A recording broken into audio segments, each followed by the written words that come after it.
यहाँ पर बिंदास गाजी गेमिंग कहते हैं कि सर आपको मेवाड़ मुकुट के प्रथम सर्ग से लेकर पंचम सर्ग तक की दिखाइए, जल्दी ही इस पर वीडियो बनाइए प्लीज़। मेवाड़ मुकुट के प्रथम सर्ग से लेकर पंचम सर्ग तक की वीडियो जल्दी बनाओ प्लीज़। मेवाड़ मुकुट कब आ रही है भाई यार, प्लीज़ मेवाड़ मुकुट की वीडियो डाल दो। इस तरीके से करके इन्होंने 4-5 बार कमेंट किया। हालांकि मैंने सभी कमेंट को रीड किया है।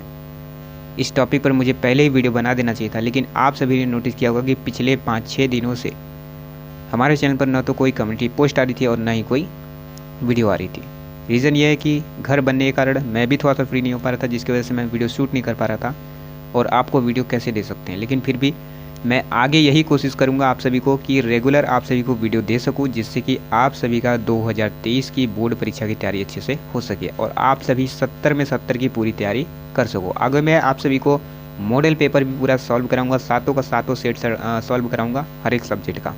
ठीक है, फिलहाल बातें बहुत हो गई, चलिए आगे हम देखते हैं मेवाड़ मुकुट से संबंधित किस प्रकार से आप सभी के क्वेश्चन क्या कुछ बनेंगे। ठीक है, जो मेवाड़ मुकुट खंडकाव्य है ये पंडित गंगा रत्न पांडे द्वारा रचित है।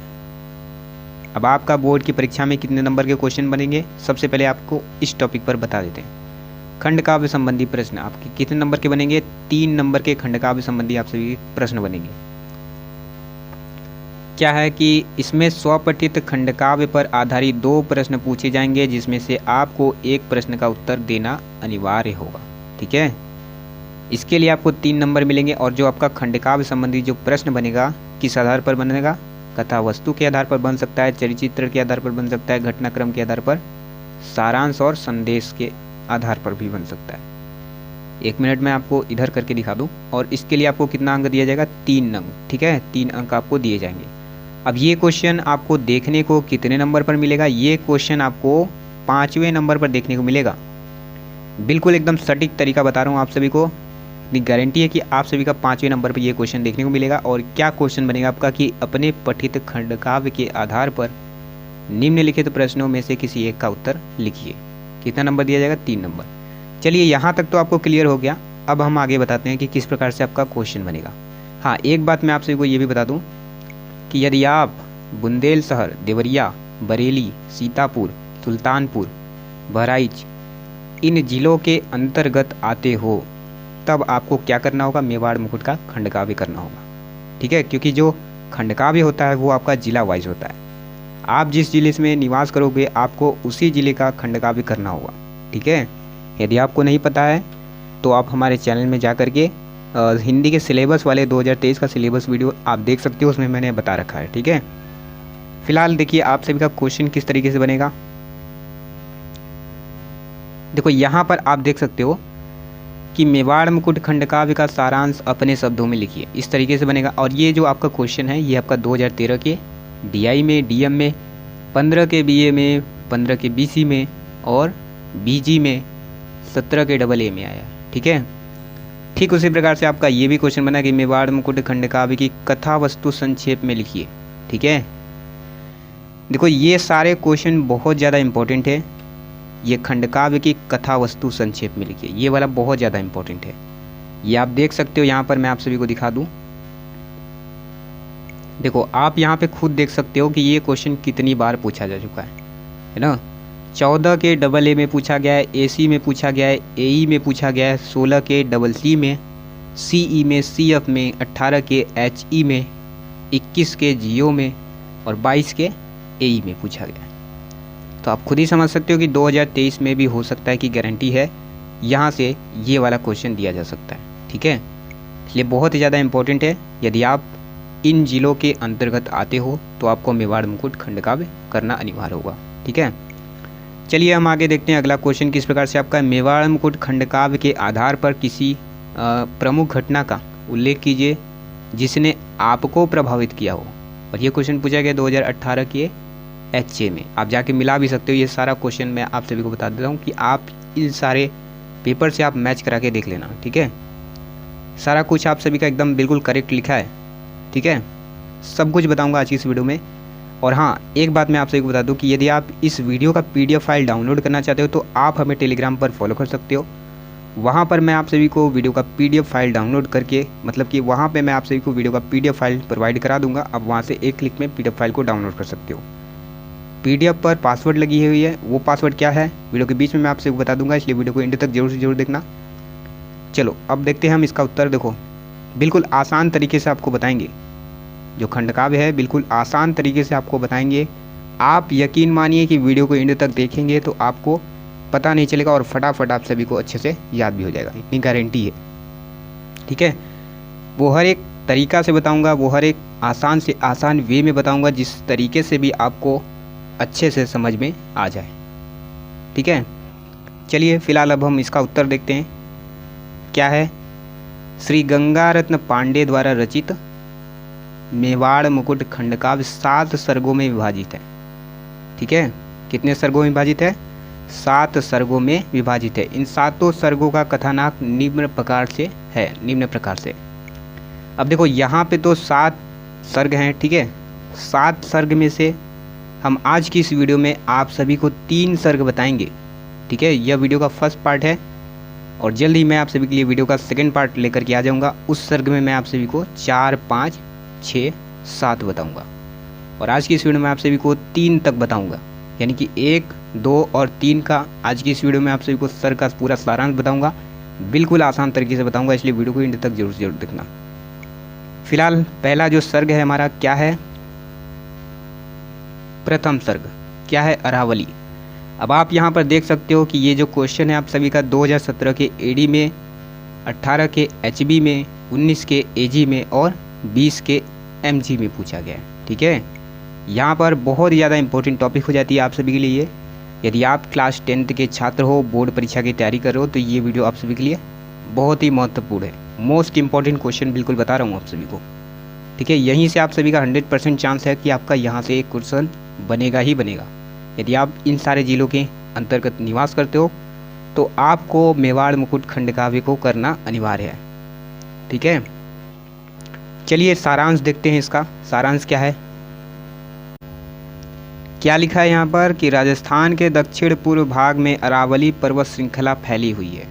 माने राजस्थान, मान लीजिए एक आपका ये हो गया राजस्थान और इसके दक्षिण पूर्व एरिया में, यानी कि क्या होता है आपका ईस्ट, वेस्ट, नॉर्थ और साउथ, यानी पूरब, पश्चिम, उत्तर और दक्षिण, इस तरीके से होता है। यानी कि दक्षिण पूर्व में है तो पूरब आपका ये हो गया। ठीक है, पूरब पश्चिम ये हो गया। ठीक है, उत्तर दक्षिण हो गया, तो ये आपका पूर्व हो गया, पूर्व दिशा।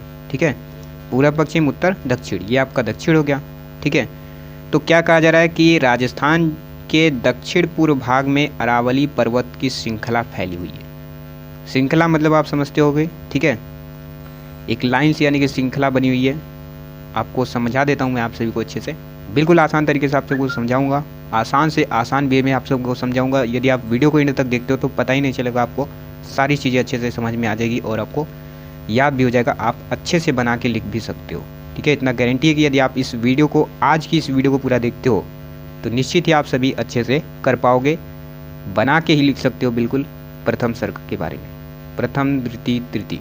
ठीक है, तो क्या है कि दक्षिण पूर्व भाग में अरावली पर्वत श्रृंखला फैली हुई है। तो दक्षिण पूर्व क्या है? दक्षिण ये हो गया आपका और पूर्व ये हो गया, यानी इसके बीच में यहाँ पर एक क्या है, राजस्थान की, राजस्थान के दक्षिण पूर्व में अरावली पर्वत है। यहाँ पर क्या है? अरावली पर्वत, अरावली पर्वत। मैं लिख देता हूँ आपको अच्छे से समझ में आ जाए, ये। ठीक है, माने अरावली जो पर्वत है वो कहाँ है? ये हो गया, ये आपका ये चारों दिशाएं हो गई, यहाँ पर है अरावली पर्वत, है ना। यहाँ पर क्या लिखा है यहाँ पर कि राजस्थान के दक्षिण पूर्व भाग में अरावली पर्वत की श्रृंखला फैली हुई है। यहाँ पर अरावली पर्वत की श्रृंखला फैली हुई है। ठीक है, वह मेवाड़ की रक्षा का पूर्ण दायित्व स्वीकार करके बड़े ही गर्व से अपना मस्तक ऊंचा किए हुए खड़ा है। कौन खड़ा है भाई? पर्वत खड़ा है। कौन खड़ा है? पर्वत, मेवाड़ की रक्षा का पूर्ण दायित्व स्वीकार करके। ठीक है, उसके बाद क्या है कि इन अरावली पर्वत की श्रृंखलाओं में कभी ऋषि मुनि तपस्या करते थे और वहाँ पर उनके वेद मंत्रों के स्वर गूंजते थे। अब देखो यहाँ पे एकदम बिल्कुल आसान वे से आसान वे में आपको समझा दूँ कि देखो ये जो आपका बिल्कुल एक तरीके में आप पिक्चर को समझो, आपको सब कुछ समझ में आ जाएगा। ठीक है, ये आपके चारों दिशाएं हो गई। ठीक है, अब यहाँ से दक्षिण ये हो गया आपका और पूर्व ये हो गया, ठीक है। यहाँ पर क्या है, राजस्थान के दक्षिण पूर्व में अरावली पर्वत है, ठीक है। यहाँ पर देख लो, यहाँ पर लिखा भी है अरावली पर्वत। अरावली पर्वत की श्रृंखला यहाँ पर फैली हुई है, यहाँ पर, ठीक है। वहाँ पर क्या है कि मेवाड़ की रक्षा का पूरा दायित्व कौन स्वीकार करता है, ये अरावली पर्वत, ठीक है। बड़े ही गर्व के साथ अपना मस्तक ऊंचा किए हुए किस तरीके से खड़ा है, इस तरीके से पहाड़ की तरफ से, ठीक है, पहाड़ की जैसा इस तरीके से खड़ा है। इन अरावली पर्वत की श्रृंखलाओं में, यानी कि यहाँ पर जो पर्वत की श्रृंखलाएं बनी होती है ऊंची टेढ़ी मेढ़ी, ठीक है, इस तरीके से जो श्रृंखला बनी होती है, यहाँ पर कभी ऋषि मुनि तपस्या करते थे और वहाँ पर उनके वेद मंत्रों की स्वर गूंजते थे, यानी आवाज़ गूंजते थे, ठीक है। आई होप आप सभी को अच्छे समझ में आ रहा होगा। उसके बाद क्या है कि युद्ध में पराजित होने के बाद राणा प्रताप इसी सुरक्षित स्थान में पहुँचे जिसमें वे अपनी पत्नी लक्ष्मी, हाँ देखो पत्नी का नाम क्या था, महाराणा प्रताप की पत्नी का नाम क्या था, लक्ष्मी, ठीक है। और तो क्या लिखा यहाँ पे कि युद्ध में पराजित होने के बाद राणा प्रताप इसी सुरक्षित स्थान में पहुँचे जिसमें वे अपनी पत्नी लक्ष्मी और पुत्र तथा पुत्री को लेकर निवास करते थे, ठीक है। तो आगे हम आप सभी को आगे और बता दें, देखो यहाँ पर और क्या लिखा है कि वन में अनेक कष्टों का सहन करते हुए भी उन्होंने अपने स्वाभिमान की रक्षा की तथा शत्रु पक्ष की कन्या को पुत्र के समान पाला, ठीक है। अब एक शब्दों में यदि मैं आप सभी को समझा दूं तो एक दक्षिण पूर्व में अरावली पर्वत की श्रृंखला फैली हुई है, ठीक है। और वो जो अरावली पर्वत है वो बड़े ही गर्व के साथ अपना मस्तक ऊंचा किए हुए खड़ा है। वहाँ पर कभी क्या होता था, ऋषि मुनि तपस्या करते थे और उनके तपस्या का स्वर, वेद मंत्रों का स्वर गूंजता था, ठीक है। तो यहाँ पर बात किसकी की जा रही है, अरावली पर्वत की। युद्ध में पराजित होने के बाद जो राणा प्रताप थे, ठीक है, जो राणा प्रताप थे, इसी सुरक्षित स्थान में जाकर के वे अपनी पत्नी अर्थात लक्ष्मी के साथ और पुत्र और तथा पुत्री को लेकर निवास करते थे। कहाँ पर, अरावली पर्वत के आसपास, ठीक है। वन में अनेक कष्टों का सहन करते हुए भी उन्होंने अपने स्वाभिमान की रक्षा की। वन में बहुत सारे कष्ट देखने को मिलते हैं, जैसा कि आप सभी को पता होगा, ठीक है। यदि आप जंगल में निवास करते हो, रहते हो, तो आपको बहुत सारी चीज़ों को सामना करना पड़ता है। तो वही यहाँ पर बताया जा रहा है कि वन में अनेक कष्टों का सहन करते हुए भी उन्होंने अपना स्वाभिमान की रक्षा की तथा शत्रु पक्ष की कन्या को पुत्र के समान पाला। शत्रु पक्ष की जो कन्या थी उसको अपने पुत्र के समान पाला। यह उनकी दायित्व उदारता, ठीक है, यह उनकी उदारता और शरणागत वत्सलता का प्रमाण है। वत्सलता यानी वत्स माने क्या होता है, पुत्र होता है, ठीक है। यही जो उनका समान, यानी कि यही जो शत्रु पक्ष की कन्या को पुत्र के समान पालना, यानी कि ये जो इनका जो शत्रु पक्ष की कन्या को पुत्र के समान जो पालना हुआ, यही उनकी उदारता और शरणागत की वत्सलता का प्रमाण सिद्ध होता है, ठीक है। सिद्ध करता है कि उन्होंने शत्रु पक्ष की कन्या को पुत्र के समान पाला है। सर्ग के अंत में क्या होता है, महाराणा प्रताप की पत्नी अपने पुत्र को गोद में लिए हुए भविष्य की चिंता में डूबी हुई है। तो क्या होता है मतलब कि सर्ग के अंत में क्या होता है, प्रथम सर्ग के अंत में कि महाराणा प्रताप की पत्नी कौन थी, लक्ष्मी थी। जैसा कि मैंने आप सभी को बताया था, नाम आप अच्छे से याद कर लो, ठीक है। आगे बहुत सी इंपॉर्टेंट चीज़ है जिसके बारे में आप अच्छे से बना के लिख सकते हो यदि आपको ये पहला सर्ग दे दिया जाए तो, ठीक है। महाराणा प्रताप की पत्नी अपने पुत्र को गोद में लिए हुए भविष्य की चिंता में डूबी हुई है। बस यही है आपका पहला सर्ग। सो आई होप आप सभी को अच्छे से समझ में आ गया होगा, ठीक है। यदि नहीं भी समझ में है तो मैं आपको एक बार और बता दूं, ठीक है। देखो क्या है कि अरावली पर्वत है, दक्षिण पूर्व में स्थित है। दक्षिण पूर्व में अरावली पर्वत स्थित है जो कि अपना बड़े ही गर्व के साथ अपने मस्तक को ऊंचा किए हुए खड़ा है। और वहीं पर कभी क्या होता था कि ऋषि मुनि तपस्या करते थे, ठीक है, और उनके वेद मंत्रों का स्वर वहाँ पे गूंजता था। अब क्या हुआ कि वहीं पर एक स्टोरी टाइप का, आप समझो इसको, ठीक है। वहीं पर क्या हुआ कि राणा प्रताप युद्ध में पराजित होने के बाद सुरक्षित स्थान में पहुँचे वहीं, ठीक है। वहीं अरावली पर्वत के आसपास जंगलों में, ठीक है, निवास करते हुए पहुँचे, ठीक है, सुरक्षित स्थान में जा पहुँचे और वे अपनी पत्नी अर्थात लक्ष्मी के साथ पुत्र तथा पुत्री को लेकर निवास करने लगे, ठीक है। वन में अनेक कष्टों का सामना करना पड़ता है, ऐसा तो तुमको ही पता होगा। और वो क्या किए कि शत्रु पक्ष की कन्या को अपने पुत्र के समान बिल्कुल पाला उन्होंने, और उनकी यही उदारता और शरणागत वत्सलता का प्रमाण को सिद्ध करती है। और अंत में क्या हुआ? अंत में ये हुआ कि महाराणा प्रताप की जो पत्नी थी अर्थात जो लक्ष्मी थी, ठीक है, उन्होंने अपने पुत्र को गोद में लिया और भविष्य की चिंता में डूबी रही, ठीक है। ये है आपका पहला सर्ग। बहुत ही आसान वे में आप सभी को समझा दिया हूँ। अब चलिए बात करते हैं हम दूसरे सर्ग की। अब देखो दूसरा सर्ग आपका क्या है। दूसरे सर्ग में हम बात करेंगे किसकी? लक्ष्मी के बारे में बात करेंगे, ठीक है, यानी कि राणा प्रताप की पत्नी अर्थात लक्ष्मी। अब ये क्वेश्चन आप सभी के, ये जो द्वितीय सर्ग है ये आपका आया है 2015 के BE में, 17 के AB और AD में, 18 के HF में, 20 के ME में, 22 के AB और AC में। आप खुद समझ सकते हो, यहाँ पर आप खुद देख सकते हो कि यहाँ पर कितनी बार पूछा गया है। हो सकता है कि आप सभी का ये वाला 2023 में भी पूछा जा सकता है, इसलिए मोस्ट इम्पॉर्टेंट बिल्कुल आप सभी को बता रहा हूँ। आप यदि हमसे जुड़ेंगे सब्सक्राइब करके, आप हमारे चैनल को सब्सक्राइब करके बेल आइकन जरूर दबा दीजिए, जिससे कि जब भी मैं इसी तरीके से मेवाड़ मुकुट की आगे भी वीडियो लेकर के आऊँ तो सबसे पहले आप सभी को नोटिफिकेशन मिल जाए। खंडकाव्य से संबंधित कोई भी वीडियो लेकर के आऊँ तो सबसे पहले आप सभी को नोटिफिकेशन मिल जाए। यदि आप हमसे जुड़े रहते हैं तो आपको निश्चित ही 70 में 70 की पूरी तैयारी हो सकती है, ठीक है।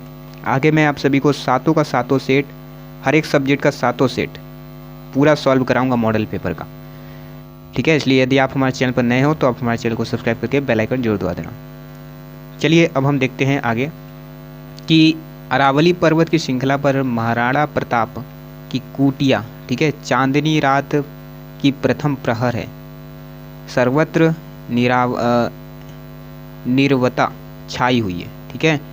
पक्षीगण दिन भर की थकान के बाद अपने अपने घोंसले में सोए हुए हैं, ऐसा तो आपको ही पता होगा।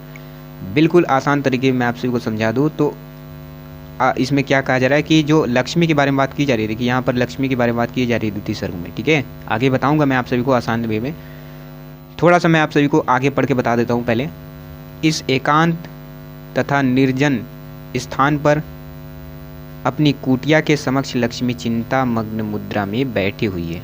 अब देखो इसके बारे में तो आपने पहले वाले में ही सर्ग में पढ़ा था। क्या पढ़ा था कि अंत में क्या होता है कि महाराणा प्रताप की जो पत्नी होती है लक्ष्मी, ठीक है, अपने पुत्र को गोद में लिए हुए भविष्य की चिंता में डूबी हुई होती है, ठीक है। उसी का यहाँ पर चिंता मग्न में मुद्रा में बैठी रहती है और उसके बारे में सोचती रहती है कि भविष्य के बारे में, ठीक है। अपने भूख से पीड़ित पुत्र को देखकर व्याकुल हो उठी है, ठीक है। राणा की संतान होते हुए भी भरपेट दूध भी नसीब नहीं है। रानी लक्ष्मी कहती है कि, क्या कहती है, इसको मैं थोड़ा सा ऊपर कर दूं आपको अच्छे समझ में आ जाए। क्या कहती है कि कर्म योग तो आदर्श मात्र है, कर्म भोग ही सच्चा दर्शन है, ठीक है। सज्जन सर्वदा मार्मिक वेदना को प्राप्त करते हैं, परंतु कुमार्गी व्यक्ति जीवन में सफलता प्राप्त करते हैं, ऐसा किसका कहना है? लक्ष्मी का कहना है। अब मैं आप सभी को एक शब्दों में बता दूं तो एक शब्दों में इसमें क्या कहा जा रहा है कि अरावली पर्वत की जो अरावली पर्वत श्रृंखला पर महाराणा प्रताप की कुटिया थी, ठीक है, जहाँ पर महाराणा प्रताप निवास करते थे अरावली पर्वत के आसपास। आप सभी ने पहले वाले सर्ग में पढ़ा होगा, ठीक है। अरावली पर्वत के आसपास महाराणा प्रताप ने अपना निवास स्थान बनाया और वो कैसी थी, यानी कि उस समय दिन कैसा था? चांदनी रात का प्रथम प्रहर है, ठीक है, प्रथम प्रहर था। सभी जगह नीरवता छाई हुई थी। पक्षीगण दिन भर की थकान में अपने अपने घोंसले में सोए हुए थे। आप सभी को अच्छे समझ में आ रहा होगा, ठीक है। और इसी एकांत और निर्जन स्थान पर अपनी कुटिया के समक्ष लक्ष्मी चिंतामग्न मुद्रा में बैठी हुई है। बस आप देखो क्या लिख सकते हो आप यहाँ पे, एक शब्द में मैं आपसे बता दूं कि आप क्या लिख सकते हो। आप लिख सकते हो कि अरावली पर्वत श्रृंखला पर महाराणा प्रताप की कुटिया, ठीक है, अरावली पर्वत श्रृंखला पर महाराणा प्रताप की कुटिया चांदनी रात की प्रथम प्रहर है। सभी जगह नीरवता छाई हुई है। पक्षीगण दिन भर की थकान में अपनी घोंसले में सोए हुए हैं। ठीक है, एकांत तथा निर्जन स्थान पर महाराणा प्रताप की पत्नी अर्थात लक्ष्मी अपने पुत्र को लेकर के भविष्य के बारे में चिंता मग्न मुद्रा में बैठी हुई है। इस तरीके से आप लिख सकते हो बना करके। ठीक है, अपने भूख से पीड़ित पुत्र को देखकर व्याकुल हो जाती है। राणा प्रताप की संतान होते हुए भी भरपेट दूध भी नहीं नसीब होता है। किसको? आप सभी को पता ही होगा। चलिए आगे देखते हैं। रानी लक्ष्मी कहती है कि क्या कहती है कि कर्मयोग तो आदर्श मात्र है, कर्मभोग ही सच्चा दर्शन है। सज्जन सर्वदा मार्मिक वेदना को प्राप्त करते हैं, परंतु कुमार्गी व्यक्ति जीवन में सफलता प्राप्त करते हैं। माने जो रानी लक्ष्मी है उनका ये कहना है कि कर्मयोग तो आदर्श मात्र है। माने जो कर्म करेगा, योग करेगा, ठीक है, वो केवल आदर्श मात्र है, और कर्म जो भोग है वही सच्चा दर्शन है। सज्जन सर्वदा मार्मिक वेदना को प्राप्त करते हैं। सज्जन क्या करते हैं? जो सज्जन होते हैं, ठीक है, वो हमेशा मार्मिक वेदनाओं को प्राप्त करते हैं। और जो कुमार्गी अर्थात जो बुरे मार्ग में जो व्यक्ति होते हैं, ठीक है, बुरे मार्ग के व्यक्ति के जीवन में हमेशा सफलता प्राप्त करते हैं, उनका ये कहना है। ठीक है, रानी लक्ष्मीबाई का, रानी लक्ष्मी। ठीक है, यहाँ पर रानी लक्ष्मी कौन है? राणा प्रताप की पत्नी। ठीक है, जैसा कि मैंने आप सभी को पहले सर्ग में बताया था। उसके बाद क्या है अगला कि महाराणा प्रताप शत्रु के सामने अपना मस्तक नहीं झुका सकते। ठीक है, नहीं झुका सकते। इसी स्वाभिमान की रक्षा के लिए सभी प्रकार के दुखों को सहन करते रहे हैं। ठीक है, क्या कहा जा रहा है कि महाराणा प्रताप जो है शत्रु के सामने अपना मस्तक कभी भी झुका नहीं सकते हैं। ठीक है, इसी स्वाभिमान की रक्षा के लिए सभी प्रकार के दुखों को सहन करते रहें। और लक्ष्मी सम्मान रक्षा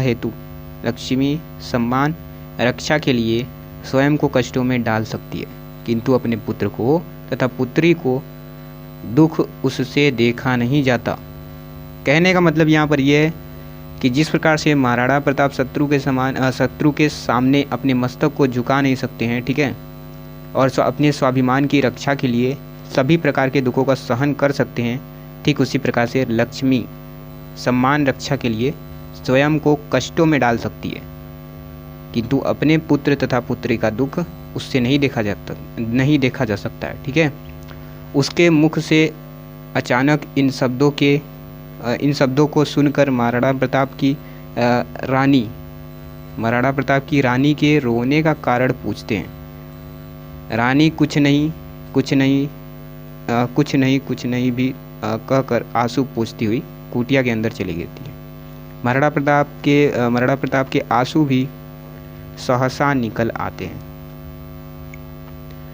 ठीक है, अब जानते हो तुम ही कि भला जिसके पास कुछ खाने को न हो, ठीक है, यानी कि एक जो माँ होती है, आप समझ ही सकते हो यहाँ पर किसकी बात की जा रही है।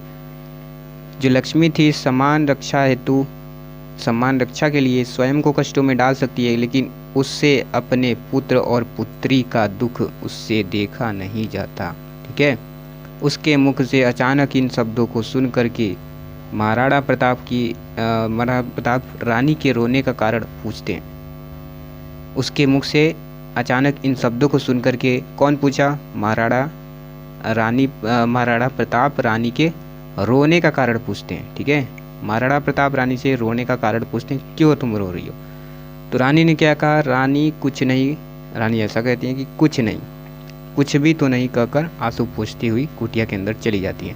और ऐसा देख करके, यानी कि ऐसी जब स्थिति होगी तो जो अगला व्यक्ति भी होगा, अर्थात जो महाराणा प्रताप होंगे, उनके भी आंसू में सहसा निकल आती है।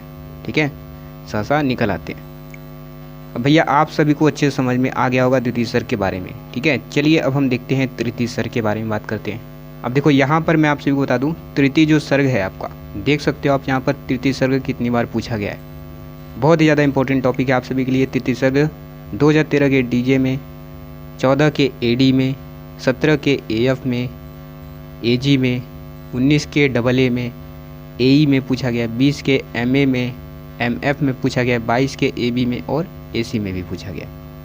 बहुत ज़्यादा इंपॉर्टेंट टॉपिक है यदि आप क्लास 10th के छात्र हो, ठीक है। आपके लिए खंड काव्य बहुत ज़्यादा इंपॉर्टेंट है। आपके लिए यहाँ से 3 नंबर पक्के हो सकते हैं, क्योंकि 70 में 70 अगर लाना है तो आपको लिए मैंने आपके लिए 3 नंबर, 2 नंबर, 1 नंबर सब मायने रखता है, ठीक है। चलिए देखते हैं तृतीय सर्ग के बारे में। तृतीय सर्ग किसके बारे में है? तृतीय सर्ग प्रताप के बारे में, अर्थात महाराणा प्रताप के बारे में, ठीक है। चलिए देखते हैं क्या है कि महाराणा प्रताप कुछ समय तक अपनी कुटिया के समक्ष खड़े हुए कुछ विचार करते रहे, फिर वृक्षों की घनी छाया में आंखें बंद किए हुए रानी लक्ष्मी के कष्टों के विषय में सोचते रहे। बिल्कुल एक लाइन से दिया गया, आप देख सकते हो यहाँ पर स्टोरी वाइज दिया गया है, ठीक है। आप रिलेट करो एक दूसरे के सर्ग को तो आपको खुद समझ में आ जाएगी स्टोरी। आप पूरा सारांश बिल्कुल आसान तरीके से लिख सकते हो। आप खाली स्टोरी के टाइप से पढ़ो, अच्छे से समझो, आपको याद करने का कुछ आवश्यकता नहीं होगी, ठीक है। अब मैं आप सभी को यदि पहले सर्ग की बात में बताऊं तो पहले सर्ग में किसकी बात की जा रही थी? अरावली पर्वत के बारे में। क्या था अरावली पर्वत में? ऋषि मुनि वहाँ पर तपस्या करते थे, वेद मंत्र करते थे, तो वहाँ से जो स्वर निकलती थी, ठीक है, उसी अरावली मतलब कभी ऐसा भी हुआ करता था कि वहाँ पर अरावली जो पर्वत थी वहाँ पर ऋषि मुनि तप करते थे, ठीक है, वेद मंत्र पढ़ते थे तो वहाँ से स्वर निकलता था। अब वहीं पर क्या हुआ था कि महाराणा प्रताप युद्ध में हारे हैं तो वहीं पर अपना निवास स्थान बना लिए, वो भी अपनी पत्नी के साथ, ठीक है। अब जो उनकी पत्नी थी, उनकी पत्नी का नाम क्या था? लक्ष्मी था। अब लक्ष्मी क्यों दुखी थी?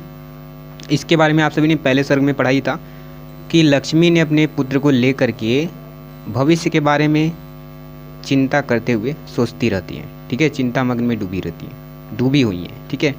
दूसरे सर्ग में क्या होता है? दूसरे सर्ग में लक्ष्मी के बारे में बात की जाती है, जैसा कि मैंने आपको यहाँ पर बताया था, ठीक है। लक्ष्मी के बारे में क्या लिखा है? लक्ष्मी के बारे में। लक्ष्मी के बारे में क्या बताया था आप सभी को कि लक्ष्मी के बारे में मैंने आप सभी को ये बताया था कि एकांत तथा निर्जन स्थान पर कुटिया समक्ष चिंता मग्न में मुद्रा में बैठी हुई थी लक्ष्मी, ठीक है। अपने भूख से पीड़ित पुत्र को देखते हुए व्याकुल होती थी। सारा मतलब कि सब कुछ एक ही चीज़ों पर बेस्ड है कि दूसरे सर्ग में लक्ष्मी क्या करती है? अपने पुत्र और पुत्री के, ठीक है, भूख उससे देखा नहीं जाता, जिसके कारण उसके आँखों में आंसू आ जाती है, और उसी आंसू का कारण यानी कि रोते हुए राणा प्रताप देख लेते, यानी वो पूछते हैं उनसे कि क्या कारण है, क्यों तुम ऐसे रो रही हो? तो रानी क्या कहती है? कुछ नहीं, कुछ भी तो नहीं कह करके वो अंदर कुटिया के अंदर चली जाती है। अब भैया जो इस तरीके से पूछेगा, अगला कोई रोएगा तो जो पहला जो व्यक्ति होगा उसके भी आँखों में 2-4 बूंद तो टपक ही सकते हैं, है ना। ठीक उसी प्रकार से यहाँ पर भी राणा प्रताप की आंखों में क्या आ गया? महाराणा प्रताप के अश्रु भी सहसा निकल आते। समझ में आया अच्छे से? ठीक है, चलो अब देखो तीसरे सर्ग में क्या होता है। तीसरे सर्ग में मैं आप सभी को बता दूं किसके बारे में बताया जा रहा है यहाँ पर? प्रताप के बारे में। अब देखो दूसरे सर्ग में तो महाराणा प्रताप ने ये बात पक्का तय कर लिया कि रानी तो कुछ ना तो कुछ कारण है जिस कारण रानी दुखी है। अब वो उसका रीज़न तो बताती नहीं है, फटाक से रोती है और अंदर चली जाती है कुटिया के अंदर। ऐसे मैं आपसे को बता दूं, इस तरीके से ये कुटिया आपका, ठीक है, फटाक से रोती है और ये मान लो एक व्यक्ति हो गए, ठीक है, महाराणा प्रताप हो गए।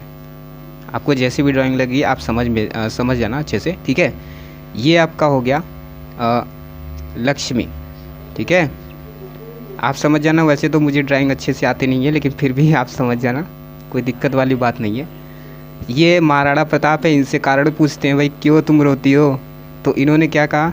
कुछ नहीं कहा, बस केवल 2-4 बूंद आंसू टपका दिए और कहाँ चल दी?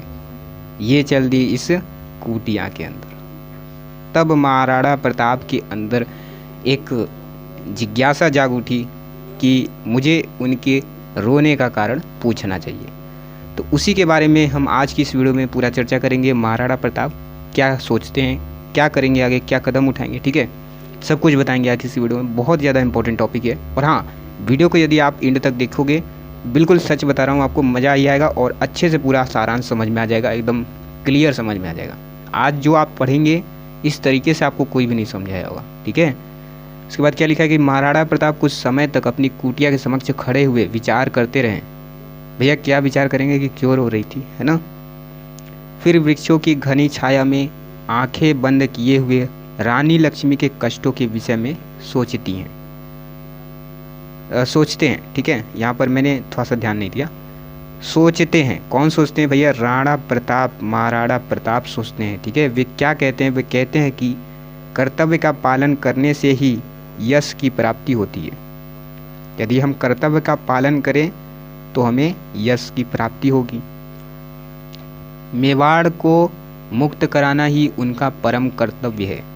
इसके लिए वे अपने प्राणों की आहुति देने के लिए तैयार हैं। कौन? महाराणा प्रताप। वे सोचते हैं, क्या सोचते हैं? मैं ही अपने कर्तव्य पथ से विचलित क्यों हूँ? मान सिंह जैसे वीर उसके इशारे पर नाच रहा है। अकबर की साम दाम दंड भेद, अकबर की साम दाम दंड भेद की नीति में मैं ही शेष। और इसको मैं थोड़ा सा साइड कर देता हूँ जिससे कि आपको समझ में आ सके। एक मिनट। अकबर की साम दाम दंड भेद की नीति में मैं ही शेष बचा हूँ, पर आज मैं किस दशा को पहुँच गया हूँ। यानी कि यहाँ पर बात की जा रही है, जो महाराणा प्रताप है वो एक टक सोचते हैं पहले कि क्यों रानी आंसू दे करके, यानी कि उनके आंसू में उनके आंखों में क्यों आंसू आया और वो क्यों कुटिया में चली गई बिना कुछ रीज़न बताए। ठीक है, तो वही सोचते रहते हैं। क्या सोचते हैं? महाराणा प्रताप सोचते हैं, महाराणा प्रताप ये सोचते हैं कि भैया जो कुछ समय तक अपनी कुटिया के समझ खड़े रहते हैं और ये सोचते हैं कि वृक्षों की घनी छाया में आंखें बंद किए हुए रानी लक्ष्मी के कष्टों के विषय में सोचते रहते हैं। और वे कहते हैं कि कर्तव्य का पालन करने से ही यश की प्राप्ति होती है। ठीक है, यदि हम जैसा कर्म करेंगे ठीक उसी प्रकार से हमें यश की प्राप्ति होगी। ठीक है, लाभ होगा। अब क्या सोचते हैं उसके बाद ये सोचते हैं कि मेवाड़ को मुक्त कराना ही उनका परम कर्तव्य है। इसके लिए वे अपने प्राणों की आहुति देने के लिए भी तैयार हैं। वे यह सोचते हैं, क्या सोचते हैं कि मैं ही अपने कर्तव्य पथ से विचलित क्यों हूँ? मान सिंह जैसे वीर उसके इशारे पर नाच रहा है। अकबर की साम दाम दंड भेद की नीति में मैं ही शेष बचा हूँ, पर आज मैं किस दशा में पहुँच गया हूँ। अर्थात उनका कहने का मतलब वो ये सोचते हैं कि भैया आज मैं इस दशा पर पहुँच गया हूँ कि मैं अरावली पर्वत के आसपास निवास कर रहा हूँ और एक कुटिया में निवास कर रहा हूँ। यानी कि वो ये कह रहे हैं, अपने मन से ये विचार रहे हैं कि आज मैं इस दशा तक पहुँच गया हूँ कि मैं कुटिया में निवास कर रहा हूँ। ठीक है, और क्या है? और ये बताया जा रहा है कि रे अकबर, आज राणा को तूने सारे राजपूतों से अलग करके भटका दिया है। देखो, मैंने जैसा भी अभी यहाँ पर बात किया बिल्कुल वैसा ही यहाँ पर बोला भी गया है कि वो ये कहते हैं, अकबर से मन ही मन में ये सोचते हैं, विचारते हैं और ये कहते हैं कि रे अकबर, आज राणा को तूने सारे राजपूतों से अलग करके भटका दिया है। मेरा बंधु शक्ति सिंह भी, उसके बाद क्या लिखा है? मेरा बंधु शक्ति सिंह भी विद्रोही अकबर से जाकर मिल गया है, किंतु जब उसकी आत्मा उसे धिक्कारेगी तो उसे अवश्य ही लौटाकर वापस आएगी। अच्छे से आप सभी को समझ में आ गया होगा। मैं आशा करता हूँ कि आप सभी को बिल्कुल अच्छे तरीके से समझ में आ गया होगा। यदि आप इसके आगे वाले सर का वीडियो देखना चाहते हैं तो जल्दी से इस वीडियो को लाइक करके चैनल को सब्सक्राइब करके बेल आइकन जरूर दबा दीजिएगा। मिलते हैं एक और नए वीडियो के साथ।